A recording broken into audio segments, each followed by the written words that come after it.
Morning guys, কি খবৰ আপোনালোকৰ? আশা কৰিছোঁ নিশ্চয় আপোনালোক ভালে আছে। মই নতুন এটা ব্লগলৈ স্বাগতম জনাইছোঁ।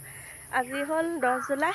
এতিয়া সময় হৈছে ৰাতিপুৱা 7টা বজাৰ পৰা ব্লগটো আৰম্ভ কৰিছোঁ। যিহেতু শেষলৈকে চাই দিম। ৰুষ্টা আৰু ৰিহানা বেগ লৈ ওলাইছে নগাঁৱলৈ যাবলৈ বুলি। মা ঘৰলৈ যাব, যিহেতু এতিয়া গৰমৰ বন্ধও পৰিছে। বেটি যাবৰ কাৰণে মানে খুব কান্দি আছে মমায়েকৰ ঘৰলৈ, আৰু লগতে মেডিচিন আনিবলৈও যাব। মেডিচিন নাগালেণ্ডৰ পৰা মেডিচিন আনিবগৈ। এয়া ওলাই আছে। ৰিহানা হাই কৈ দিয়া। এইফালে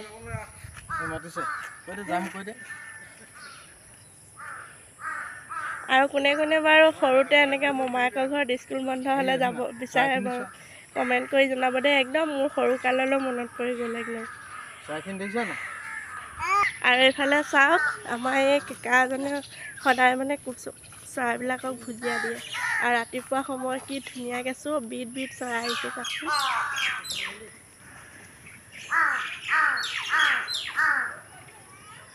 যেতিয়ালৈকে মানে শোৱাৰ পৰা নুঠে চিঞৰিয়ে থাকিব মানে চৰাইবোৰ। চাওক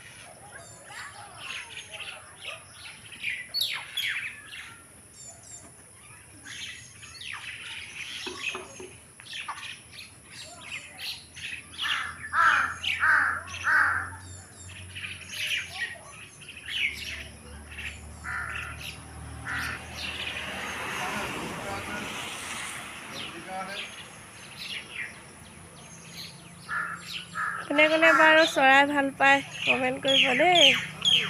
বেটি মমায়েকৰ ঘৰলৈ যাবৰ কাৰণে ৰাতি একে নুশুলে, বহুত দেৰিলৈকে নুশুলে, প্ৰায় 1:30মান বজালৈকে। এতিয়া ৰাতিপুৱা আনকালে 9টা বজাত উঠে, এতিয়া আজি একদম 6:30টাতে উঠিলে। ইমানেই ফূৰ্তি মমায়েকৰ ঘৰলৈ যাব। চাই দিয়া এফালে। মোৰ বেয়া লাগি আছে, তাইক আবাকৰ লগত পঠিয়াইছোঁ। মানে এনেকৈ অকলে নেৰো নাই। আজি 8 বছৰে হ'ল তাইক সেনেকৈ অকলে এৰা নহয়, আৰু য'ত যাওঁ মই লগত লৈ যাওঁ। বহুত বেয়াও লাগি আছে। এতিয়া নপঠিয়ালেও নহয়, মেডিচিন যিহেতুকে আনিবলৈও যাব। সেই গতিকে আৰু আপোনালোকে দোৱা কৰিব ভালে কুশলে যাতে নগাঁও পাই যায় আৰু, হয় নাই? এইফালে চাই দিয়া। বহুত মিছ কৰি থাকিম আজিৰ পৰা।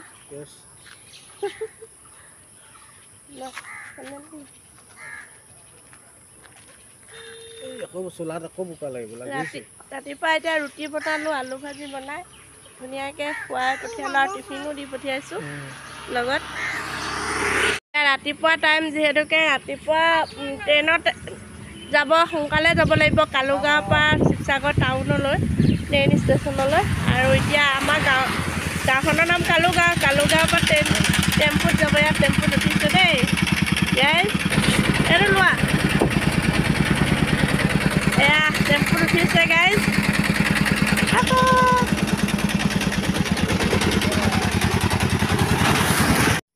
গাইজ, এয়া হৈছে আমাৰ বৌমাক, একদম ডিব্ৰুগড়ৰ পৰা আহিছে বৌমাক। তেওঁ মোক বহুত মৰম কৰে, মই নানী বুলি মাতোঁ, হয় নানী? বহুত মৰম কৰে, নিজৰ ছোৱালী লিখিয়াকৈ মৰম কৰে নানীয়ে মানে। আপোনালোকে নানী শৰীৰটো যেন সুস্থ হৈ থাকে, সদায় যেনে এনেকৈয়ে থাকে হাঁহি মুখে, হয় নাই? দুৱা আশীৰ্বাদ কৰিব দেই আমাৰ নানীলে, হয় নহয়? বেটীহঁতক উঠুৱাই দি পেলাই ঘৰলৈ আহিলোঁ। একদম ঘৰটো নিজান লাগিছে মানে, কি ক'ম আৰু। অনবৰতে ওচৰত থাকিলে এইবাৰ গুচি গ'ল, বহুত বেয়া লাগিছে সেইকাৰণে। এতিয়া এয়া কুকুৰাকেইটা শুনো, এইবোৰ ভাত দিছোঁ কুকুৰাক খাবৰ কাৰণে। পিছফালৰ চোতালখন দেখিছে ন, বহুত বোকা আৰু বতাহ মাৰি গোটেই পাতবোৰ পৰি আছে। এতিয়া মই অকলে আছোঁ, বহুত বেয়া লাগিছে। অকলশৰীয়া হৈ থাকিলে বহুত নানান ধৰণৰ টেনশ্যনো আহে, হয় নহয়?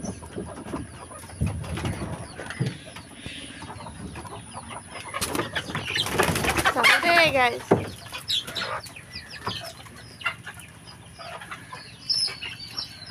এয়া কুকুৰাকেইটা খুলি দিলোঁ, দি ভাত দি দিছোঁ খাবলৈ।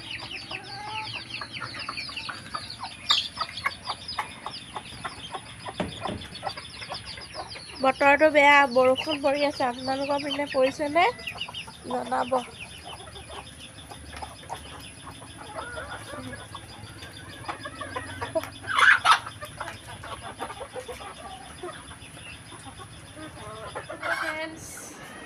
কি খবৰ আপোনালোকৰ? আশা কৰিছোঁ নিশ্চয় আপোনালোক ভালে আছে। আজি এটা নতুন ৰেচিপি লৈ আপোনালোকৰ মাজলৈ আহিছোঁ। ৰেচিপিটো প্ৰথমৰ পৰা শেষলৈকে চাই থাকিব। মইনো কিনো ৰেচিপি বনাওঁ। 1 কেজি বুট দাইল লৈছিলোঁ। বুট দাইলখিনি ধুনীয়াকৈ কুকাৰত দি 6টামান চিটি মাৰাই একদম পূৰা কোমলাই ল'লোঁ। আজি বুট দাইলৰ হালোৱা বনাম। এনে কোমলকৈ সিজাই ল'লোঁ আৰু এইখিনি মিক্সিত মাৰি লৈছোঁ। মিক্সিত মাৰি পেষ্ট বনাই তাৰপিছত হালোৱা বনাম। এয়া চাওক, গোটেইখিনি মিক্সিত মাৰি ল'লোঁ। মাৰি লৈ ইয়াত কেৰাহীখন গৰম হোৱাত ৰিফাইন তেল দিছোঁ।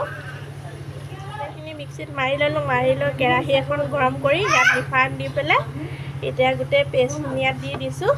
তাৰপিছত এইখিনি এতিয়া পূৰা পানীটো শুকোৱালৈকে মানে ভাজি থাকিম। প্ৰায় 20-25 মিনিটমান সময় একদম পানীটো শুকাই গ'লেহে ইয়াত ড্ৰাই ফ্ৰুটছ এড কৰিম। চিমত দি লাহে লাহে লৰাই আছোঁ।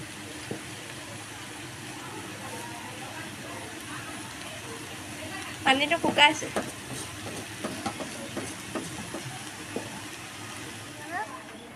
খিচমিচ আৰু আলমণ্ড বাদাম ধুনীয়াকৈ মিহিকৈ কাটি লৈছোঁ।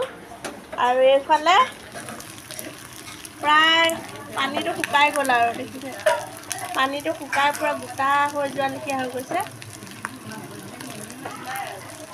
মই যিদৰে বনাইছোঁ সেইটো টিপছত আপোনালোকে বনাব, তেতিয়াহে খাবলৈ সোৱাদ হ'ব। একদম আধা ঘণ্টা সময় মই ভাজি ল'লোঁ দেই বুটৰ হালোৱা। এতিয়া দি দিছোঁ চেনি। আপোনালোকে চেনি যদি কমকৈ খায় কমকৈ দিব। আমি বেছি খাওঁ কাৰণে বহুত দিছোঁ, দেখিছেনে? প্ৰায় 1 পোৱা চেনি দি দিছোঁ। এতিয়া চেনিখিনি দি লাহে লাহে লৰাই থাকিম আৰু গেছৰ ফ্লেমটো দেখিছেনে গাইছ? একদম কমকৈ দি লৈছোঁ। আকৌ চেনিখিনি দি ভাজিম 10 মিনিট সময়।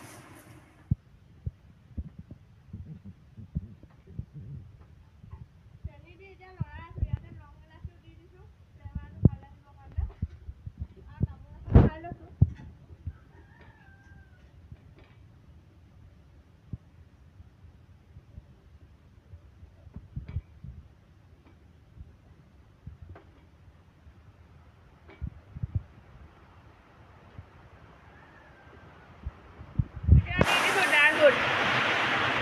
খিচমিচ, কাজু বাদাম, আলমণ্ড গোটেইখিনি সৰু সৰুকৈ কাটি লৈছোঁ দীঘল দীঘলকৈ।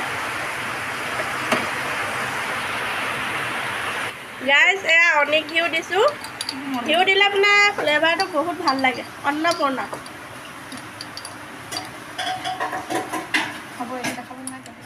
এয়া অন্নপূৰ্ণা ঘিউ দি ধুনীয়াকৈ গোটেইখিনি মিক্স কৰি লৰাই ল'লোঁ।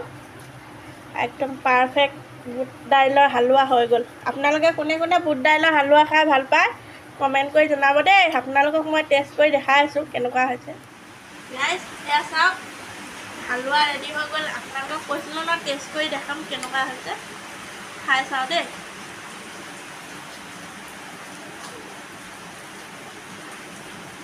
বহুত ধুনীয়া হৈছে খাবলৈ। আপোনালোকে এইদৰে বনাব, ঘৰতে ধুনীয়াকৈ জুতি ল'ব বুট দাইলৰ হালোৱা। বুজিছেনে গাইছ? আৰু সন্ধিয়া সময়ত যদি এনেকুৱা বুটৰ হালোৱা আৰু চাহ অকণ ঘৰত কেনেকুৱা লাগিব খাই।